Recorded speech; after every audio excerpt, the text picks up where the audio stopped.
Assalamualaikum warahmatullahi wabarakatuh. Perkenalkan, nama saya Randita Alicia Firda dengan nomor induk 2020-20165 dari kelas I, Prodi Ilmu Hukum, Universitas Muria Kudus. Pelajaran berharga dari kejadian yang saya alami, yakni jangan gampang mempercayai semua orang. Di sini saya akan menjelaskan tentang pokok-pokok hukum administrasi negara. Istilah dan pengertian hukum administrasi negara. Pengertian hukum administrasi negara dijabarkan atau diartikan sebagai peraturan yang mengatur administrasi. Administrasi adalah sebuah hal atau sesuatu hal yang mengatur hubungan hukum antara warga negara dengan pemerintah, sehingga negara dapat berfungsi. Dari beberapa ahli menyebutkan hukum administrasi negara sebagai hukum tata usaha negara atau hukum tata pemerintahan yang mengatur mengenai kekuasaan eksekutif, yaitu kekuasaan melaksanakan undang-undang. Istilah administrasi berasal dari bahasa Latin, yaitu administrare, yang artinya setiap penyusunan keterangan yang dilakukan secara tertulis dan sistematis dengan maksud untuk mendapatkan suatu ikhtisar keterangan dalam keseluruhan dan dalam hubungannya satu dengan yang lain. Sumber hukum administrasi negara. Sumber hukum adalah segala sesuatu yang dapat menimbulkan aturan hukum serta tempat ditemukannya aturan-aturan hukum. Ada dua sumber hukum dalam hukum administrasi negara, yaitu sumber hukum material dan sumber hukum formil.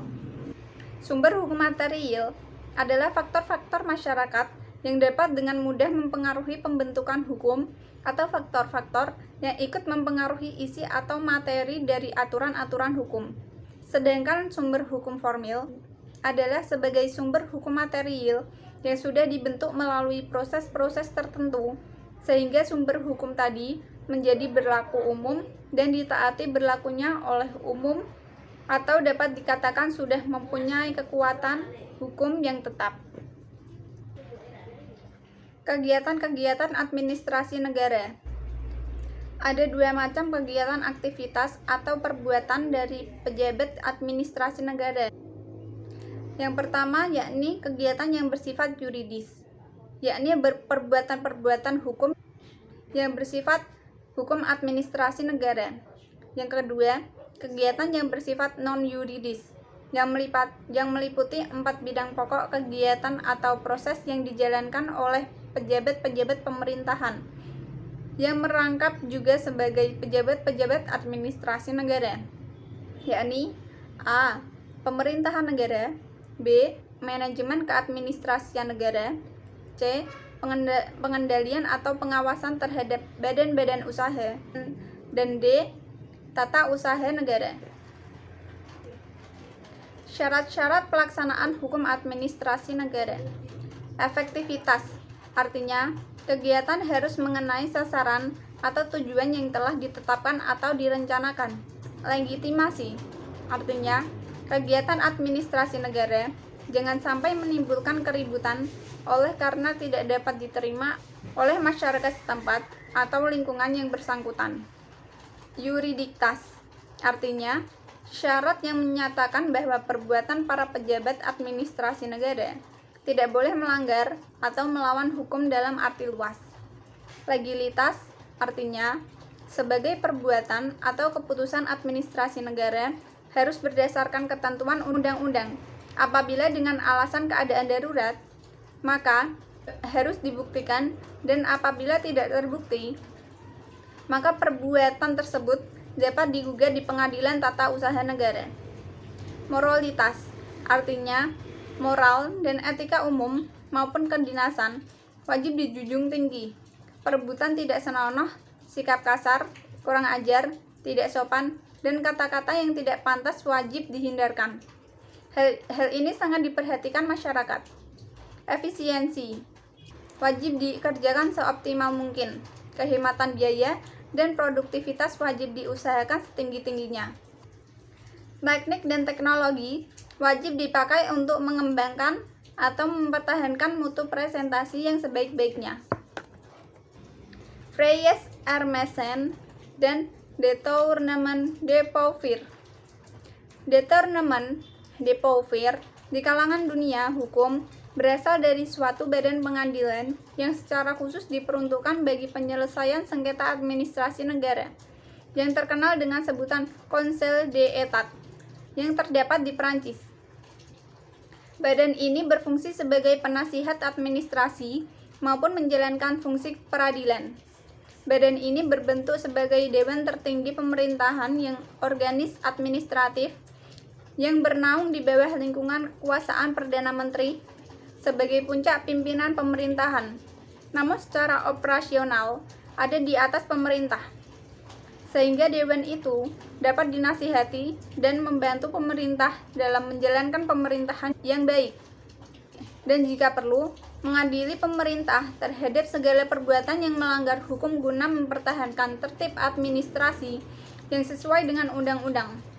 Definisi tentang détournement de pouvoir adalah suatu perbuatan alat negara yang tidak mempergunakan wewenangnya serta yang tidak sesuai dengan tujuan yang telah diberikan oleh peraturan yang bersangkutan kepada wewenang itu. Asas-asas pelaksanaan pemerintahan yang baik. Menurut Undang-Undang Administrasi Pemerintahan (AUPD), terdiri dari 8 asas sebagai berikut. Yang pertama, asas kepastian hukum adalah asas dalam negara hukum yang mengutamakan landasan ketentuan peraturan perundang-undangan, kepatutan, keajegan, dan keadilan dalam setiap kebijakan penyelenggaraan pemerintahan. Yang kedua, asas kemanfaatan adalah manfaat yang harus diperhatikan secara seimbang antara satu, kepentingan individu yang satu dengan kepentingan individu yang lain. Kedua, kepentingan individu dengan masyarakat. Ketiga, kepentingan warga masyarakat dan masyarakat asing. Keempat, kepentingan kelompok masyarakat yang satu dan kepentingan kelompok masyarakat yang lain. Yang kelima, kepentingan pemerintah dengan warga masyarakat. Yang keenam, kepentingan generasi yang sekarang dan kepentingan generasi mendatang. Yang ketujuh, kepentingan manusia dan ekosistemnya. Dan yang kedelapan, kepentingan pria dan wanita. Yang ketiga, asas ketidakberpihakan adalah asas yang mewajibkan badan atau pejabat pemerintahan dalam menetapkan atau melakukan keputusan dan tindakan dengan mempertimbangkan kepentingan para pihak secara keseluruhan dan tidak diskriminatif. Asas kecermatan adalah asas yang mengandung arti bahwa suatu keputusan atau tindakan harus didasarkan pada informasi dan dokumen yang lengkap untuk mendukung legalitas penetapan atau pelaksanaan keputusan atau tindakan, sehingga keputusan dan tindakan yang bersangkutan dipersiapkan dengan cermat sebelum keputusan dan tindakan tersebut ditetapkan atau dilakukan. Yang kelima, asas tidak menyalahgunakan kewenangan adalah asas yang mewajibkan setiap badan atau pejabat pemerintahan tidak menggunakan kewenangannya untuk kepentingan pribadi atau kepentingan yang lain dan tidak sesuai dengan tujuan pemberian kewenangan tersebut. Tidak melampaui, tidak menyalahgunakan, dan tidak mencampur adukan kewenangan. Yang keenam, asas keterbukaan adalah asas yang melayani masyarakat untuk mendapatkan akses dan memperoleh informasi yang benar, jujur, dan tidak diskriminatif dalam penyelenggaraan pemerintahan dengan tetap mempertahankan perlindungan atas hak asasi pribadi, golongan, dan rahasia negara. Ketujuh, asas kepentingan umum adalah asas yang mendahulukan kesejahteraan dan kemanfaatan umum dengan cara yang aspiratif, akomodatif, selektif, dan tidak diskriminatif. Dan yang kedelapan, asas pelayanan yang baik adalah asas yang memberikan pelayanan yang tepat waktu, prosedur dan biaya yang jelas sesuai dengan standar pelayanan dan ketentuan peraturan perundang-undangan. Selain itu, dari beberapa asas di atas. Terdapat pula asas-asas umum lainnya di luar AUPBD. Di luar AUPB, yakni asas umum pemerintahan yang baik yang bersumber dari putusan pengadilan negeri yang tidak dibanding atau diputuskan pengadilan tinggi, yang tidak dikasasi atau putusan Mahkamah Agung. Sekian dari saya. Jika ada kesalahan kata, mohon maaf yang sebesar-besarnya. Saya akhiri. Wassalamualaikum warahmatullahi wabarakatuh.